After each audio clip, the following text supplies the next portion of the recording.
Assalamualaikum dan salam sejahtera. Saya Hafiz Omar.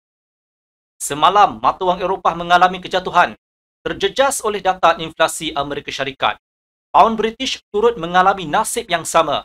Indeks harga pengguna Amerika Syarikat meningkat 0.2% bulan lepas, selepas meningkat 0.2% pada Ogos, melebihi jangkaan ahli ekonomi yang meramalkan peningkatan 0.1%. Dalam tempoh 12 bulan sehingga September, indeks harga pengguna meningkat 2.4%, sementara penganalisis menjangkakan peningkatan tahunan sebanyak 2.3%. Ini berikutan kenaikan sebanyak 2.5% pada Ogos.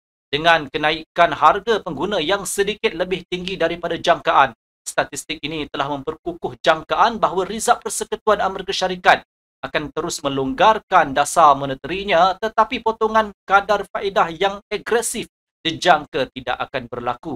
Data juga menunjukkan bahawa inflasi teras Amerika Syarikat meningkat 0.3% bulan ke bulan, sejajar dengan peningkatan Ogos, dan 3.3% berbanding setahun sebelumnya selepas meningkat 3.2% pada Ogos. Ini menunjukkan sedikit lantunan dalam tekanan harga yang mungkin akan menghalang Bank Pusat Amerika Syarikat daripada bertindak agresif dalam pengurangan kadar faedah. Kalender makroekonomi hari ini penuh dengan laporan dari UK, termasuk data mengenai pertumbuhan KDNK serta pengeluaran industri dan pembuatan. Ekonomi UK dianggarkan berkembang sebanyak 0.2% pada Ogos secara bulanan dan 0.3% dalam tempoh 3 bulan hingga Ogos. Angka pengeluaran industri dan pembuatan UK bagi Ogos dijangka lebih positif berbanding Julai. Sekiranya statistik mengecewakan, Pound British berkemungkinan meneruskan kejatuhannya. Data yang menunjukkan tanda-tanda pemulihan ekonomi berkemungkinan akan menyokong sterling, membolehkan ia melantun semula menjelang hujung minggu.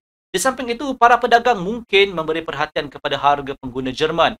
Ahli ekonomi menjangkakan inflasi akan mereda, tetapi laporan ini tidak akan memberi kesan besar kepada euro. Fokus peserta pasaran mungkin beralih kepada statistik Amerika Syarikat, termasuk harga pengeluar, bacaan sentimen pengguna University of Michigan dan ucapan pegawai Fed.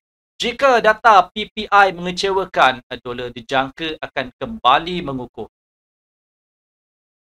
Sekarang kita beralih kepada analisis teknikal. Carta 1 jam euro US dollar menunjukkan bahawa false breakout pada 1.0918 akan menghasilkan isyarat beli yang kuat, mendorong euro ke 1.0952. Jika harga memecahkan tahap ini dan mengujinya dari atas, ia akan membuka jalan untuk kenaikan selanjutnya ke 1.0979 dan 1.1011.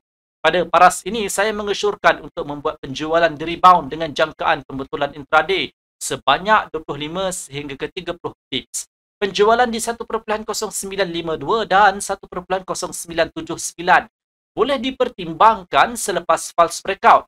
Jika terjadinya penurunan dengan harga menembusi 1.0918 dan kekal di bawahnya, mata wang Eropah mungkin merosot ke 1.0884 dan 1.0855. Pada tahap ini, anda disyorkan untuk membuat pembelian di rebound dengan jangkaan pergerakan sebanyak 25 sehingga ke 30 pips. Pembelian di 1.0884 dan 1.0918 hanya relevan sekiranya berlaku false breakout. Mengenai mata wang British, pasaran dijangka menyaksikan pertempuran untuk paras rendah mingguan 1.3024. False breakout pada tahap ini akan memungkinkan untuk membeli mata wang. Pasangan mata wang ini mendorong sterling naik ke 1.3063. Jika harga menembusi dan mengukuh di atas tahap ini, jumlah pembelian akan meningkat dengan pound British mendaki ke 1.3094 dan mungkin 1.3131. Pada paras ini, pedagang disarankan untuk membuat penjualan di rebound dengan jangkaan penurunan 25 sehingga ke 30 pips. Penjualan di 1.3094 dan 1.3063 boleh dibuka di false breakout. Sebagai alternatif, jika harga menembusi 1.3024 dan kekal di bawahnya, penurunan akan berpeluang untuk menolak sterling turun ke 1.2984 dan 1.2941. Pada paras ini, saya mengesyorkan untuk membuat pembelian di rebound untuk mendapatkan keuntungan daripada pembetulan intraday sebanyak 35 sehingga ke 40 pips. Pembelian di 1.3024 dan 1.2984 hanya relevan jika berlaku false breakout.